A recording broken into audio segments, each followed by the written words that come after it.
روایت ہے کہ مرتے وقت فرشتوں کو دیکھ کر انسان کی زبان بند ہو جاتی ہے۔ وہ چاروں فرشتے انسان کے پاس آتے ہیں اور باری باری انسان سے کلام کرتے ہیں۔ پہلا فرشتہ سلام کرتا ہے اور کہتا ہے کہ اے انسان، میں تیرے رزق پہ مامور تھا۔ میں پوری زمین پر تلاش کر آیا ہوں، لیکن تیرے رزق کا ایک ٹکڑا مجھے نظر نہیں آتا۔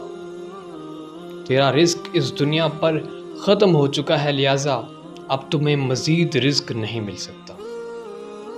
اس کے بعد دوسرا فرشتہ سلام عرض کرتا ہے اور کہتا ہے کہ اے انسان، میں دنیا میں تیرے پانی پہ مامور تھا۔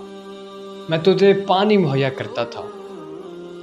میں پوری زمین پر تلاش کر آیا ہوں، تیرے مقدر کا، تیرے نصیب کا ایک قطرہ بھی نہیں ملتا۔ اس کے بعد تیسرا فرشتہ آتا ہے اور کہتا ہے میں دنیا میں تیرے سانس پہ مامور تھا۔ میں پوری زمین پہ تلاش کر آیا ہوں، تیرا ایک سانس بھی باقی نہیں رہا۔ اس کے بعد چوتھا فرشتہ آتا ہے اور کہتا ہے کہ میں تیری عمر پہ مامور تھا، لہٰذا تیری عمر کا کوئی سیکنڈ، کوئی لمحہ اس دنیا میں موجود نہیں رہا۔ اس کے بعد اس انسان کو اس کا اعمال نامہ دکھایا جاتا ہے، جسے انسان کتراتا ہے، جسے دیکھنا نہیں چاہتا۔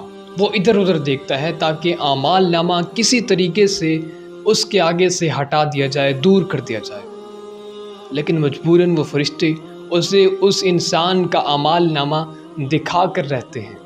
اس کے بعد اس میت کے آنکھوں سے آنسو جاری ہو جاتے ہیں، تب تک فرشتے اس انسان کی روح قبض کر لیتے ہیں۔